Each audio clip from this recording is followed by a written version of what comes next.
Hi friends, welcome back to our channel. ఈరోజు పాలపొడితో గులాబ్ జామ్ ఎలా చేయాలో చూద్దామండి. మనం కోవాతో గులాబ్ జామ్ చేస్తే ఎంత సాఫ్ట్గా జ్యూసీగా ఉంటాయో అదే విధంగా పాలపొడితో కూడా చాలా సాఫ్ట్గా జ్యూసీగా గులాబ్ జామ్ చేసుకోవచ్చండి. ఇవి టేస్ట్ కూడా చాలా బాగుంటాయి. ఇప్పుడు తయారీ విధానం చూద్దాము. ఇక్కడ నేను 2 కప్పులు పాలపొడి తీసుకున్నానండి. 2 కప్పుల పాలపొడికి 3 టీ స్పూన్ల మైదా వేసుకోవాలి. మైదా మరీ ఎక్కువగా వేయకూడదు. ఎక్కువగా వేస్తే గులాబ్ జాములు గట్టిగా వస్తాయండి. అలాగే కాస్త వంట సోడా వేసి కలుపుకోవాలి. ఇప్పుడు 2 టీ స్పూన్ల నెయ్యి వేసుకోవాలండి. ఈ నెయ్యి అంతా బాగా కలిసేలా కలపాలి.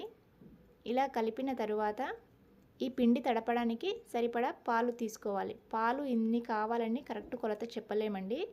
మనం పిండి తడపడానికి సరిపడా తీసుకుంటే సరిపోతుంది. ఇలా పాలు మధ్య మధ్యలో వేసుకుంటూ కలుపుకోవాలి.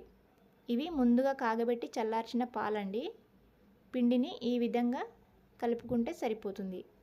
పిండినంతా పాల దగ్గరనే కలపాలండి. ఇప్పుడు మూత పెట్టి ఒక 10 నిమిషాలు పక్కన పెట్టేసుకుందాం. మనం గులాబ్ జామ్లోకి పాకం రెడీ చేసుకుందామండి. ఇక్కడ నేను 1.5 కప్పు చక్కెర తీసుకున్నాను. 1 కప్పు వాటర్ వేసుకొని దీన్ని స్టవ్ పై పెట్టి ఇలా స్పూన్తో కలుపుతూ చక్కెరను కరగనివ్వాలండి. పాకం మరీ ముదురుగా రాకూడదు, అలాగని లేతగా ఉండకూడదు. మనం ఇలా చేతితో టచ్ చేస్తే చేతికి ఇలా జిగురుగా తగిలితే సరిపోతుందండి. ఇలా జిగురుగా తగిలినప్పుడు ఇందులో ఒక 2-3 చుక్కలు నిమ్మరసం వేసుకుంటే బాగుంటుంది. ఈ పాకము ఇప్పుడు స్టవ్ ఆఫ్ చేసి పక్కన పెట్టేసుకుందాము. ఇప్పుడు పిండిని చూద్దామండి.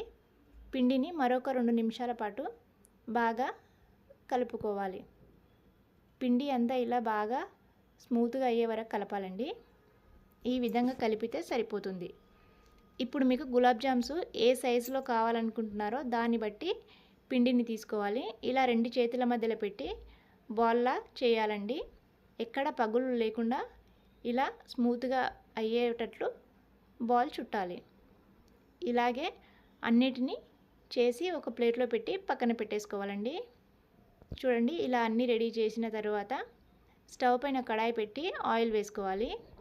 ఆయిల్ వేడయ్యాక ఈ గులాబ్ జాములను వేసుకోవాలండి. అందులో మంట స్లో ఫ్లేమ్లోనే పెట్టి వేసుకోవాలి. ఇలా అన్నిటిని వేసిన తర్వాత 1 నిమిషం పాటు కలపకుండా ఉండాలి. 1 నిమిషం తర్వాత ఇక్కడ చూపిస్తున్న విధంగా ఇలా కడాయిని పట్టి కలపాలండి. తర్వాత గరిటె పెట్టి 2 వైపులు బాగా కాలేలా కాల్చుకోవాలి. ఇలా మంచి కలర్ వచ్చాక వీటిని ఒక ప్లేట్లోకి తీసేసుకోవాలండి. ఇలా తీసిన తర్వాత వీటిని ముందుగా రెడీ చేసిన చక్కెర పాకంలో వేసేసుకోవాలి. ఇలా అన్నిటిని వేసి స్పూన్ పెట్టి కలపకుండా ఇక్కడ చూపిస్తున్న విధంగా గిన్నెను అటు ఇటు కలుపుతూ పాకం అంతా బాగా పట్టేలా కలపాలండి. ఇప్పుడు మూత పెట్టి కనీసం 1 గంట, గంటన్నర పక్కన పెట్టేసుకోవాలి. అప్పుడే మనకు ఈ గులాబ్ జాములు జ్యూసీగా అవుతాయండి. చూడండి, చూడడానికి ఎంత కలర్ఫుల్గా ఉన్నాయో గులాబ్ జాములు కూడా అంతే జ్యూసీగా టేస్టీగా ఉంటాయండి. ఇవి రెడీ అయ్యాయి. టేస్ట్ కూడా చాలా బాగుంటుంది.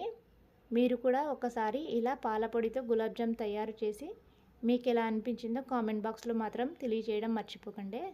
తప్పకుండా కామెంట్ బాక్స్లో తెలియజేయండి. వీడియో నచ్చితే లైక్ చేసి షేర్ చేయండి.